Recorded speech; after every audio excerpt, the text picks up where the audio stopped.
In Indian polity, we are going to discuss about parliamentary system. So, we adopted this type of parliamentary system from Britain, and we can call this Britain is mother of all parliaments. Okay, and modern democratic government have two types of systems. One is parliamentary, and another one is presidential system. Okay, so these two types are on the basis of nature of relations between executive and legislative organs of government. Okay, and in India, Articles 74 and 75, which are dealing with the parliamentary system at central level. It means at a union level. And 163 and 164 articles deals with the parliamentary system at states levels. So we have the parliamentary system in central level and states levels also. So coming to the difference between the parliamentary and the presidential. In parliamentary system, the executive organ is always responsible to the legislative organ for its policies. Okay, executive is the implementing and legislative is for the lawmaking process. Okay, so executive is always responsible to the legislature. Okay, and presidential system, the executive is not responsible to the legislature. Okay, so they are very independent and they are not responsible to each other. Okay, that's why we can call this presidential system is non-responsible government and non-parliamentary government and fixed executive system also. And we can call the parliamentary government is a cabinet government because the cabinet will play a major role in this parliamentary system, and responsible government and a Westminster model of government because this was origined in the British Parliament. Okay, and Ivor Jennings said parliamentary system as a cabinet system. So cabinet is the nucleus of the power in a parliamentary system. That's why we can call this as cabinet government. Okay, and British constitutional and political experts described prime minister as the primus inter pares. It means first among equals to the cabinet, and a prime minister who plays a major role and a great role in the parliamentary system. So that's why this type of parliamentary system we can call prime ministerial government. Okay, and according to 79 article, the parliamentary system consists Lok Sabha, Rajya Sabha and President. Okay, and coming to the features of the parliamentary system of government. First feature is nominal and real executives. Okay, president is the nominal executive, it means de jure, and we can call head of the state, and the prime minister is the real executive, it means de facto, and he is the head of the government. Okay, and according to article 74, there were council of ministers, and head of this council of ministers is a prime minister, and who are giving advice to the president. Okay, according to 74 article of the Indian constitution. And a majority party rule. So the political party which secures majority of seats in Lok Sabha, that political party will form the government, and the leader of that political party will become the prime minister by the president. So other ministers who are appointed by the president on the advice of the prime minister. Okay, so if no single party gets the majority, the coalition will form the government, may be invited by the president to form the government also. Okay, and next one is a collective responsibility.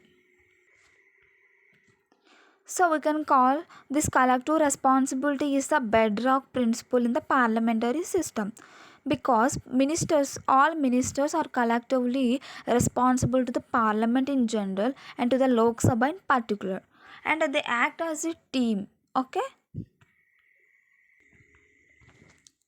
And political homogeneity, it means the members of the council of ministers who are headed by the prime minister, they maybe belong to the same political party and they have same political ideology. Okay, so in this case there may be a less chances of conflicts between the ministers who are in the parliament. Okay, in case of coalition government they are bound by the consensus. And double membership, ministers who are the members of both legislative and executive also. A person cannot be a minister without being a member of the parliament. Okay, after being a member of the parliament he can be a minister. Okay, if he is a minister without being a member of the parliament, and within 6 months he can be a member of the parliament. If not, he ceases to be a minister. And the sixth feature is leadership of the prime minister. So we can call the importance of the prime minister in the parliamentary system. So he is the leader of the parliament and he is the leader of the majority party in power and he is the leader of the council of ministers. He is the head and he he plays a crucial and a significant role in the parliamentary system in functioning of the government. Okay, dissolution of the lower house, the parliament has the power to dissolve the Lok Sabha or lower house and it can be dissolved by the president on the recommendations of the prime minister. Okay, so in this case the prime minister can give advice to dissolve the Lok Sabha before the expiry of the term. Okay, for the fresh elections also he may be give advice to the president. Another important feature is secrecy. So the ministers operate on the principle of secrecy of procedure and they cannot reveal any information related to the proceedings, policies, decisions. So they can take the oath of secrecy before the entering their office. So they can work on the principle of secrecy. Okay, and we completed the features of the parliamentary system of government and we have to know the merits and demerits of the parliamentary system. Okay, first one is harmony between legislative and executive. So there is a harmonious relationship and a cooperation coordination between the legislative and executive organs of the government. So they are working with interdependent at work. Okay, so there is a less scope for disputes and conflicts between the two organs because there is a cooperation. Okay, responsible government, so ministers are responsible to the parliament. It means executive is always responsible to the legislature for all their acts, omissions, commissions. Okay, so the parliament sometimes exercises control over the ministers. They are controlling the ministers through some devices like question hour, discussions, adjournment and no confidence motion also. And it prevents the despotism. It means the executive organ or executive work which on the hands of two heads. One is nominal head and real head. Nominal executive head is the president and real executive head is the prime minister who is headed and he is the leader of the council of ministers and who are giving aid and advice to the president. So executive is always responsible to the legislature, it means parliament. So there is a group of people who are in the authority and there is no power in the single hand, so it prevents the despotism. Okay, ready alternative government, it means in case the ruling party loses its majority the president can invite opposition party to form the government without holding any fresh elections. Okay, so the Dr. Jennings said the leader of the opposition is the alternative prime minister. Okay, without holding any fresh elections, the president can invite opposition party to form the government. Okay, and a wide representation. In parliamentary system, there is an executive organ where the group of individuals comes from the representatives of the people. So there is a possibility to get the representatives from the all the sections and regions of the India. So is the responsibility of the prime minister to consider this factor while selecting the ministers. Okay, and coming to the demerits of the parliamentary system, first one is unstable government. So there is no stable government and no guarantee to the government. So always ministers depend on the majority.